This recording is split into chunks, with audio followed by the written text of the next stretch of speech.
Madam President, today I wanted to come down to the floor to speak very briefly about a resolution that the majority leader introduced, I believe, earlier today. This is an authorization for military force resolution that apparently purports to give the president legal authority to conduct military operations against ISIS. Before we break for the weekend, Madam President, I thought it was important to come to the floor to explain why, very briefly, to my colleagues, to explain what this resolution really is. This resolution is a total rewrite of the War Powers Clause of the United States Constitution. Let's be clear about that. It is essentially a declaration of international martial law, a sweeping transfer of military power to the president that will allow him or her to send U.S. troops almost anywhere in the world for almost any reason with absolutely no limitations. Planned another closing message, but I feel compelled to say what I'm about to say. Now, I risk sounding like a conspiracy theorist, but it's no longer a theory. What I'm about to say is fact. The secret organizations of the world power elite are no longer secret. They have planned and are now leading us into a one-world communist government. The Rules Committee is going to meet in the House. They are going to come up with a rule that makes it okay for them to do a same-day bill.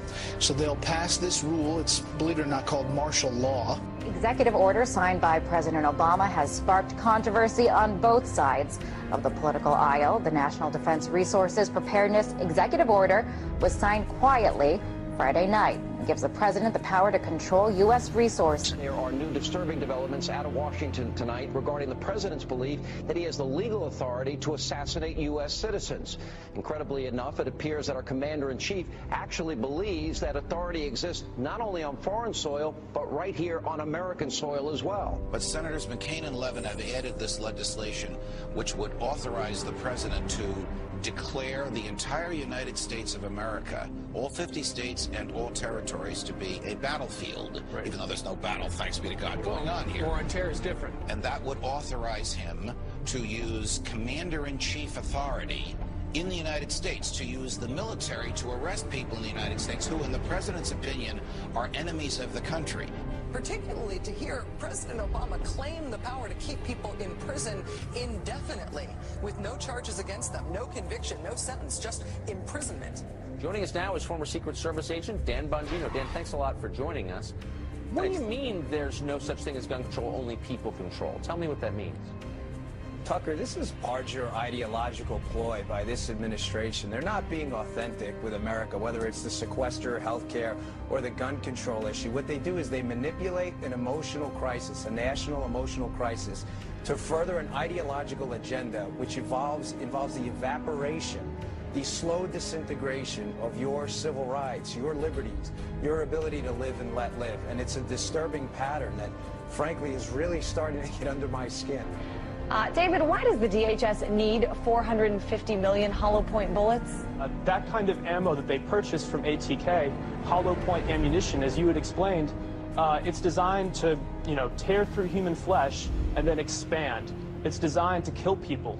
This is not the optimal kind of ammo you would buy for target practice. It's more expensive and it's more precise. Do you think this is a sign that they're preparing for some sort of mass civil unrest? So they have an open bid right now, DHS, for even more ammunition, for 175 million rounds of .223 caliber rifle ammo, almost identical to the ammunition used by NATO peacekeeping forces. So that's very interesting. Are they planning on some kind of widespread economic unrest in the U.S. that would require NATO forces to help us out? The Department of Defense has just issued a new list of extremists that should be watched. And on that, in fact, number one, past the Muslim Brotherhood and past Hamas, Hezbollah, number one, evangelical Christians.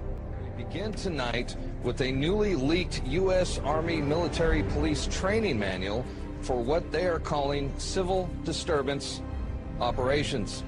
The Army manual outlines the plan to kill rioters and demonstrators in America. That's right, they have plans to confiscate our firearms and kill American citizens on U.S. soil. This during a mass civil unrest, I guess, shooting innocent civilians perhaps. And it goes on to describe how prisoners will be processed through internment camps. Wow. So there you have it.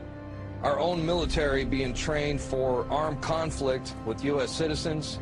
They're being trained to confiscate our guns in preparations to process us into camps during civil unrest. Just in, a military drill in downtown Miami, complete with these Black Hawk helicopters, elite soldiers, and police officers swarming the street.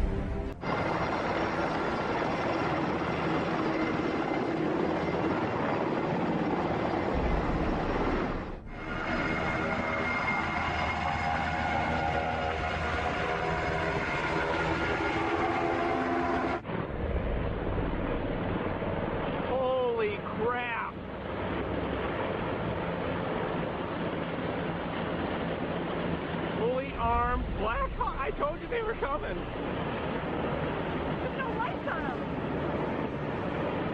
They're like bugs. So here's the article by Steve Watson. Military helicopters conduct covert exercises over U.S. bank buildings.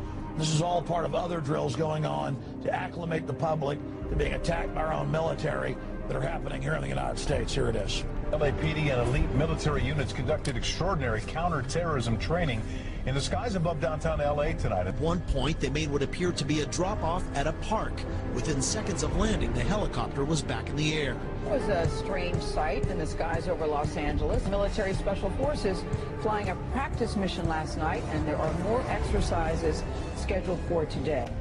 The entire city of Boston is in lockdown. In the suburb of Watertown, police with guns drawn are searching door to door. I mean, we had martial law up there. FBI and all these agents coming in, closing things down, going to people's houses. Congress shall now vote for approval of H.R. 8791, the Homeland Terrorism Preparedness Bill. Said bill requests emergency response funding up to and including, I'm sorry, this section is classified, dollars to prepare for a national level terrorist attack and or attack from classified. Funding for first responder personnel and vehicles would be doubled if said attack leads to more than 80% of national population being affected by classified. This funding shall commence in conjunction with the first attack on classified or the first large-scale outbreak of classified, dependent upon which comes first.